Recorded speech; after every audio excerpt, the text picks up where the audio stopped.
Liverpool face Chelsea in quite the epic showdown in the Premier League. Gab Marcotti is joining me for this preview. Gab, a couple of talking points for this one. We know it's as you were for Chelsea. They're cruising along towards this Premier League title, but Liverpool, not the best week last week for them, getting knocked out of 2 cups, and there is the issue of fatigue. How do you see this one going?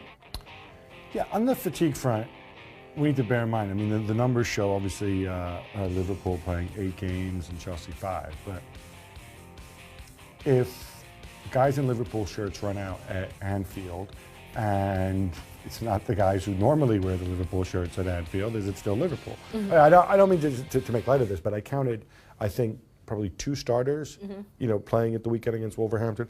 I think that, Firmino and Wijnaldum, frankly, I think that's a bit less of an issue. He knows he had this game coming up. The reason that they played those guys against Wolves was so that they could be prepared and ready for Chelsea.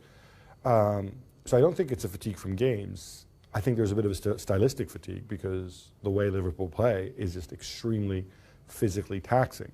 Then again, you assume that that's offset by the fact that Klopp's been doing this stuff a long time, and crucially, there's no European football. I counted the number of games. By this stage last season, they'd played 37 games. At this stage, they've played 31, including the fake, Liverpool that we see in certain games. But it might not sound like a huge difference, but I think 6 games in 6 months is, or in 4 months, or however long it's been, those are 6 weeks without a midweek fixture where you really can, go work on things. You can start recuperating players.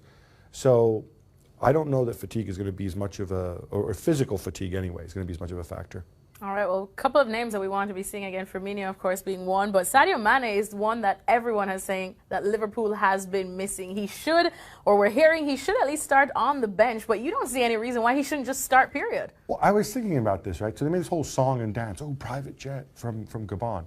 Now, what I don't get is that he played on Saturday, went to penalty kicks, heartbreaking. And I can understand the private jet because the private jet, presumably, the private jet either flew him straight back to Merseyside or it flew him someplace with a direct flight to Merseyside, which is about the same. But this is no different than if they were playing in Turkey or if they were playing in a Champions League game in Moscow. It's not as if there isn't a massive time difference. It's not as if we're talking an enormous flight. It's not as if he was ever going to go and fly commercially back and spend all of Sunday, in airports.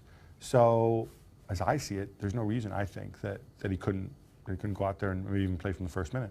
All right, can I squeeze a quick prediction out of you before we go? Ooh, I'm going to sit on the fence on this one. Ooh, fence-ito.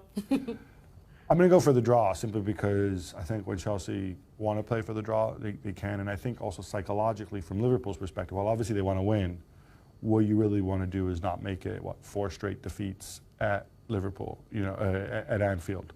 You look at the table, you've got that 2-point buffer over City, at 4 over United. I think at this point, you kind of nurture that. All right, thanks so much, Gab Marcotti. So he's going for the draw. We'll see exactly how this one pans out right here on ESPNFC.com.